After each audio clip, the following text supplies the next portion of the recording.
Hello everyone, I'm going to show you how I made this card using Echo Park's September subscription kit.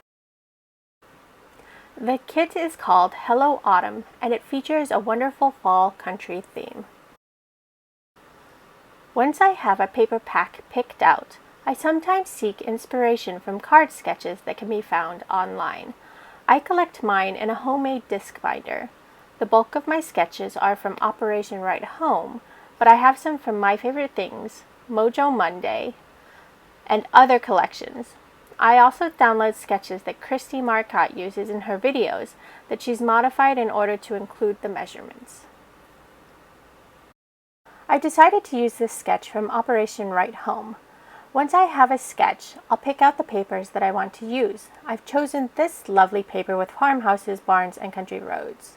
The second paper I've chosen is less busy and therefore won't compete with the farmhouse paper for attention.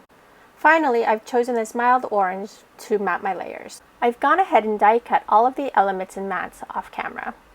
I really like the pattern on the farmhouse paper and want it to be a focal point on my card. Once I have all of my elements cut out, I'll adhere them together starting with the falling leaves paper.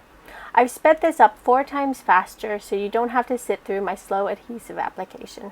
I tried to cut my mat to be approximately 1/4 inch larger than my pattern paper. I'm not sure how this happens, but my cuts always seem to be a little bit off. I tell myself this is okay because it shows that the card is homemade. I'm now going to adhere my partial die cut circle to another circle that I cut out 1 size up. I used Pink & Main's layered circle dies for both.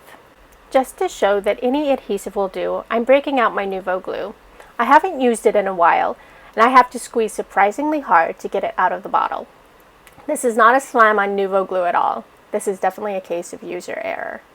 I only applied glue to 1/2 of the circle so that when I adhere it down onto the background, I'm only adhering down one side. I line up the cut edge on the top circle with the edge of the background mat. In the process, I had a little excess glue leak out that I needed to clean up. Cleanup done, I cut off the excess. Back to using my ATG gun to adhere my die cut to its mat, but really, any adhesive will do. I had a pretty love-hate relationship with my ATG gun until I watched Christy Marcotte's video on how to reload an ATG gun plus tips and tricks. Putting in a cardboard shim helps my tape stay in place and makes it so much less frustrating for me to use. I've decided that I want to pop up the sentiment, so I'm bringing out my fun foam. I got this tip from Jennifer McGuire years back and bought oodles of this stuff. I try to remember to use it, especially for easy shapes such as this rectangle. I like to place my die on top of the foam and cut a little bit behind it to get the proper dimensions. Next, I'm going to use some glue to adhere my fun foam to both the sentiment as well as the front of the card.